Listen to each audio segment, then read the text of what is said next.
Started in the very first minute by new young midfielder Vinnie Marr, in as Liam Burke's partner in place of the injured Joe Cooney. Wing forward Francis Ford was also in lively form for Galway. This was his second point of the game, and we'd still not played 5 minutes. Limerick badly needed scores, and at last they got one from play. David Hennessy set it up for Pat Heffernan, the full forward. He got a good connection but couldn't keep it down. However, he was content with the point. 5 points to 2, Galway the leaders.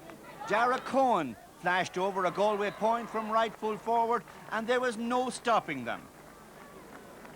Great work here by the recalled Joe McGrath at centre-half forward. He collects Cathal Moore's delivery down the middle, transfers to Ollie Fahy, who's put under pressure by the excellent Stephen McDonough, but McGrath is running in support and flashes over a well-taken point from the left wing. Limerick simply weren't being led into the game, but TJ Ryan kept them in touch. He collected from Pat Heffernan and slotted a neat point. 8 points to 4, double scores advantage to Galway. Between now and half-time, young Kevin Broderick, the Galway left half forward, scored 4 points, and that was probably the best of them, showing once again blistering pace and clinical finishing. Joe Rabbit got into the scoring act too, and he whipped over a great point from 35 metres, and that brought it up to 16 points to 4 in Galway's favour at half-time. And 10 minutes into the second half, a Galway goal. Liam Burke to Joe Rabbit to Dara Cohen, point-blank range, he kicked it to the net. It was over as a contest, but Limerick got a consolation goal in the dying minutes off a 20-metre free by Gary Kirby. Final score, Nathan Rye, Galway 124, Limerick 110.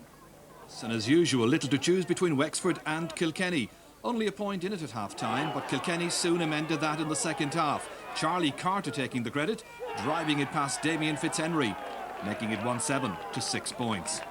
Then one for the record books, a rare DJ Carey miss. Here's how it happened. First the lapse by Jerkush, then relief as DJ was equally fallible.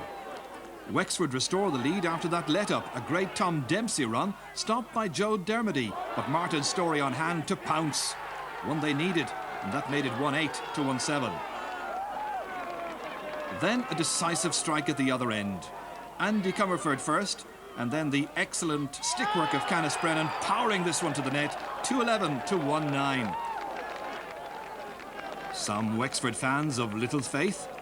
Wexford players weren't giving up in a hurry, least of all Larry Murphy, as usual at his most resourceful self.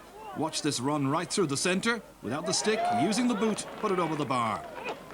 And there's more. Porrick Farrell's slack clearance picked up by Gary Lappin, and the most exquisite strike on goal. Leaving just a point between them, but also leaving Wexford with the prospect of Division 2 hurling next year. The pain of defeat hurt, even if it finished 2-11 to 2-10. Clare played from right to left in the first half. Niall Gilligan scored 3 good points from play. This was one of them to give the home side a 4 points to 3 lead.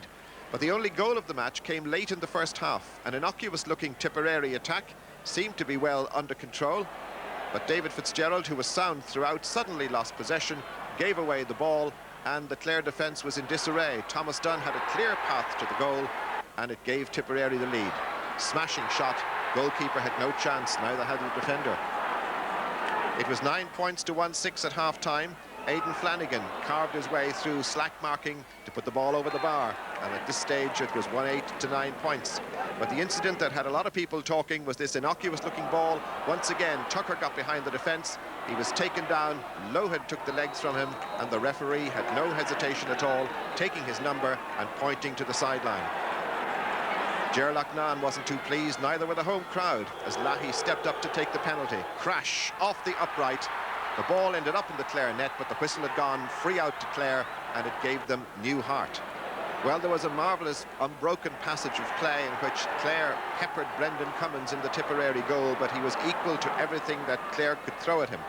There were only 3 points between them at one stage, then it was 110 to 11 points, and Clare continued to attack. But once again, they found it difficult to penetrate the half-back line in the Tipperary defence.